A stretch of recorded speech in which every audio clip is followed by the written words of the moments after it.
ಆತ್ಮೀಯ H16 news ಅರ್ಥಾತ್ ಹೇ ಸೀತಾರಾಮಗೆ ಸ್ವಾಗತ. ನಾನು ನಿಮ್ಮವ MI ಅಥವಾ ಮಲ್ಲಪ್ಪ ಜೋತಾವಾರ್. ಆದ್ಮೇಲೆ ಈಗ ತಾವು ದಿನ ಸುದ್ದಿಗಳನ್ನ ಅದರ ಜೊತೆಗೆ ವಿಶೇಷತೆಗಳನ್ನ ನೋಡ್ತಾ ಹೋಗಿ ವಿಶೇಷ ಈ ಮೊದಲನೇ ಸುದ್ದಿಯನ್ನು ನೋಡಿ. ರಾಜ್ಯಾಧ್ಯಕ್ಷ ಅಂತ ಮತ್ತೆ ಈಗ ಎಲ್ಲಾ ಕಡೆಗೂ ಬದಲಾವಣೆಗಳು ಮಾಡ್ತಾನೆ ಬರ್ತಾ ಇದ್ರು.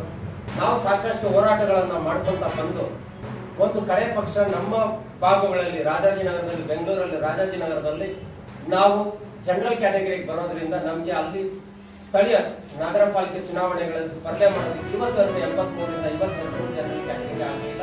ಹಾಗಾಗಿ ನನಗೆ ಬಿಟ್ಟು ಯಾವುದೇ ಒಂದು ರಾಜಕೀಯ ಸಮಾಜ ಸೇವೆ ಮಾಡುವಂತ ಜವಾಬ್ದಾರಿಗಳು ಸಿಗೋದಕ್ಕೆ ವಂಚಿತ. ನನ್ನ ಜೊತೆನಲ್ಲಿರ್ತಕ್ಕಂಥವರು ಪುಟ್ಟಣ್ಣ ಅವರು, ನಾವು ಪುಟ್ಟಣ್ಣ ಈಗಾಗಲೇ ಅವರು MLC ಆಗಿ ಉಪಸಭಾಪತಿಗಳಾಗಿ ಈಗಲೇ ಗ್ರಾಜುಯೇಟ್ ಕಾನ್ಸ್ಟಿಟ್ಯೂನ್ಸಿನಲ್ಲಿ ನಿರಂತರವಾಗಿ ಕೆಲಸ ಮಾಡ್ತಾ ಇದ್ದಾರೆ. ನಾವು ಆಕ್ಷನ್ ಕಮಿಟಿನಲ್ಲಿ ನಾನು ಪ್ರಧಾನ ಕಾರ್ಯದರ್ಶಿ ಆಗಿದ್ದೆ, ಅವರು ಸೆಕ್ರೆಟರಿ ಆಗಿದ್ರು. ಅವ್ರಿಗೊಂದು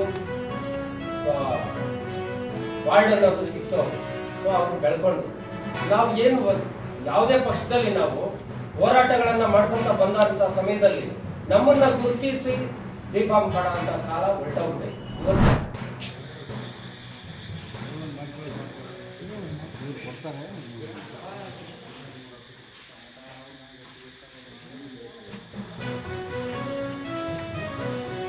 ಸರದು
ರಮೇಶ್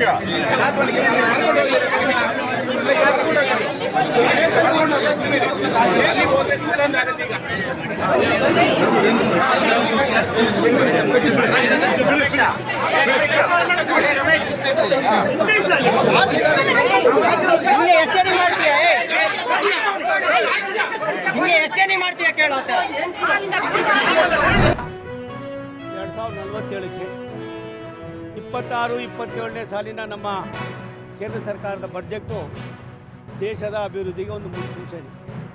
ರಾಷ್ಟ್ರದ ಪ್ರಧಾನಮಂತ್ರಿ ನಮ್ಮೆಲ್ಲರ ನೆಚ್ಚಿನ ನಾಯಕರಾದ ನರೇಂದ್ರ ಮೋದಿಯವರು ಈ ದೇಶದ ಸರ್ವಾಂಗೀಣ ಅಭಿವೃದ್ಧಿಯಲ್ಲಿ ದಾಪುಗಾಲನ್ನು ಹಾಕ್ತಕ್ಕಂಥದ್ದಕ್ಕೆ ಎಲ್ಲ ಸೆಕ್ಟರ್ನಲ್ಲೂ ಕೂಡ ಭಾರತ ದೇಶದ ಸರ್ವಾಂಗೀಣ ಅಭಿವೃದ್ಧಿಯಲ್ಲಿ ಎಷ್ಟು ಇಲಾಖೆಗಳಿಂದ ಅಭಿವೃದ್ಧಿ ಆಗ್ಬೋದು ಆ ಎಲ್ಲ ಇಲಾಖೆಗಳಿಗೂ ಕೂಡ ಅಭಿವೃದ್ಧಿ ಕೊಡ್ತಕ್ಕಂಥದ್ದಕ್ಕೆ ಒಂದು ವಿಕಸಿತ ಭಾರತ್ 2047 ಮಾಡಿದ್ದಾರೆ. ಆ ವಿಚಾರದಲ್ಲಿ ಈಗಾಗಲೇ ನಾಗಾಲೋಟದಲ್ಲಿ ಭಾರತ ಸರ್ಕಾರದ ಕಾರ್ಯಕ್ರಮಗಳು ನಡೀತಾ ಇದೆ. ಇವತ್ತು ರೈಲ್ವೆ ಇಲಾಖೆ, ಜಲಶಕ್ತಿ ಇಲಾಖೆ ಎರಡೂ ಇಲಾಖೆಗಳು ಕೂಡ ನನ್ನ ಒಂದು ವ್ಯವಸ್ಥೆಯಲ್ಲಿ ಬರೋದರಿಂದ ಇವತ್ತು ರೈಲ್ವೆ ಇಲಾಖೆಯಲ್ಲಿ 52,000 ಕೋಟಿ ರೂಪಾಯಿಗಳನ್ನು ಹಳೆಯ ಕಾಮಗಾರಿಗಳಿಗೆ ಈಗಾಗಲೇ ಕೊಟ್ಟಿದ್ದಾರೆ. ಅದರಲ್ಲಿ ಇವೆಲ್ಲವೂ ಕೂಡ ಕೈಗೆತ್ಕೊಂಡಿದ್ದೀವಿ. ಇದರೊಳಗೆ ಬೆಂಗಳೂರು, ತುಮಕೂರು, ದಾವಣಗೆರೆ, ರಾಯದುರ್ಗ, ತುಮಕೂರು, ಬೇರೆ ಬೇರೆ ತಾಳಗುಪ್ಪ ಯಾವ್ಯಾವುದಿದೆ ಎಲ್ಲ ತೊಗೊಂಡಿದ್ದೀವಿ. ಅದಲ್ದಿರೇ ಈ ವರ್ಷಕ್ಕೆ 7,800 ಕೋಟಿ ರೂಪಾಯಿಗಳನ್ನು ಇದಕ್ಕೋಸ್ಕರ ಕೊಟ್ಟಿದ್ದಾರೆ. ಇವತ್ತು ಅಮ್ಮವ್ರು ಹೇಳಿದ್ರು ಟಾಯ್ಲೆಟು ಮಗದೊಂದು ನೀವು ನಂಬೋದಿಲ್ಲ, ದೇಶದಲ್ಲಿ ಅಭಿವೃದ್ಧಿಯಲ್ಲಿ ಮೊದಲನೇ ಸ್ಥಾನದಲ್ಲಿ ಇರ್ತಕ್ಕಂಥದ್ದು ರೈಲ್ವೆ ಇಲಾಖೆ. ಇಲಾಖೆಯ ಸರ್ವಾಂಗೀಣ ಅಭಿವೃದ್ಧಿ ಆದರೆ ದೇಶ ಅಭಿವೃದ್ಧಿ ಆಗ್ತದೆ ಅನ್ನೋ ದೃಷ್ಟಿಯಿಂದ ನಾವು ಯೋಜನೆಗಳನ್ನು ಕೈಗೆತ್ತಿಕೊಂಡಿದ್ದೇವೆ. ತಾವೆಲ್ಲ ಇಲ್ಲಿವರೆಗೆ ಸುದ್ದಿಗಳನ್ನು ನೋಡಿದಿರಿ, ಜೊತೆಗೆ ವಿಶೇಷ ಘಟನೆಗಳನ್ನು ಸಹ ನೋಡಿದಿರಿ. ಅದು ನಿಮಗೇನು ಅನ್ನಿಸ್ತು? ನಿಮಗೆ ಲೈಕ್ ಮಾಡಿರಿ, ಶೇರ್ ಮಾಡಿರಿ, ಕಾಮೆಂಟ್ ಮಾಡಿರಿ, ಜೊತೆಗೆ ಸಬ್ಸ್ಕ್ರೈಬ್ ನಿಲ್ಲಿಸ್ಬೇಡ್ರಿ.